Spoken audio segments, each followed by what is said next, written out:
우리가 연소를 시키면은 배견, 수분 많은 거 있잖아요. 그러니까 예를 들어서 나무가 있는데 건조한 나무가 있고 약간 젖어있는 나무가 있어요. 젖어있는 나무는 잘 타지도 않을 뿐더러 거기에다 불을 붙이잖아요. 그럼 하얀색 연기가 나온단 말이에요. 그게 뭐냐 하면 폐기물 안에 있는, 나무도 폐기물의 일종이라고 보면 폐기물 안에 있는 수분이 먼저 증발되고 얘가 건조돼야지만 그 다음부터 연소가 일어나잖아요. 그러니까 수분에 의해서 하얀 연기가, 배견이 많이 발생하는데 RDF 같은 경우에는 배견이 덜 발생한다라는 얘기죠. 그래서 배견의 양이 적어져요.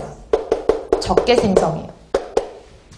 그 다음에 특징 중에 하나가 일단은 뭐 RDF 만들기 시작하면 어떤 성분으로 어떻게 배합해서 어떤 밀도로 만들었는지 다르겠지만 일반적인 그런 일반 폐기물 자체보다는 첫 번째로는 발열량이 높은 것만 선별을 해서 만들었으니까 그래도 대체적으로 발열량은 어떤 편이냐면 높은 편 이렇게 보시는 거예요.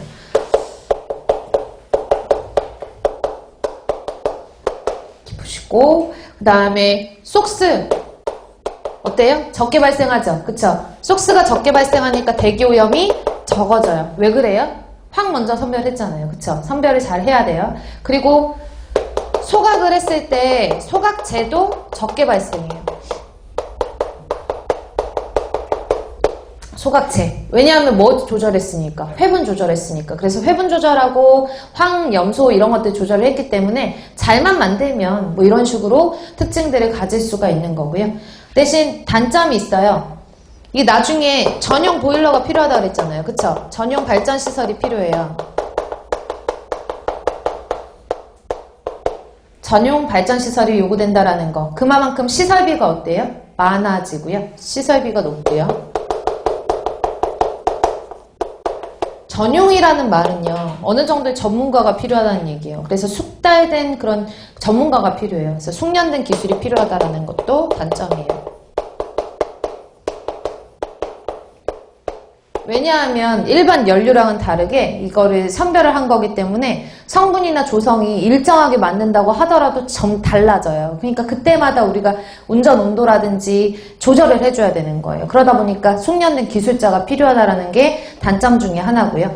만약에 수분이 조절을 10% 이하로 해야 되는데 간혹가다 수분을 조절 못하는 경우가 있잖아요. 그쵸? 그럼 수분을 만약에 조절을 못하면은 수분량이 많아지고 얘네를 수분량이 많은 상태에서 우리가 연소를 시키면 연소하는 과정에서도 물이 생기잖아요. 그 물 때문에 장치가 부식될 우려 같은 것들이 있는 거예요. 아시겠죠? 그래서 수분에 의해 장치가 부식된다.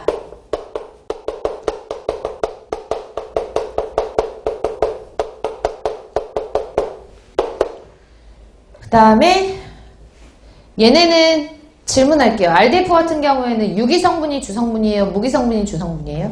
유기성분이 주성분이죠. 무기성분은 안 타잖아요. 그러니까 유기성분이 주성분이기 때문에 함수율을 조절을 제대로 못하면 수분의 함량 때문에 얘네들이 썩기 좋아요. 그래서 악취라든지 부패될 가능성이 있어요. 이해 가시나요? 그래서 유기성분이기 때문에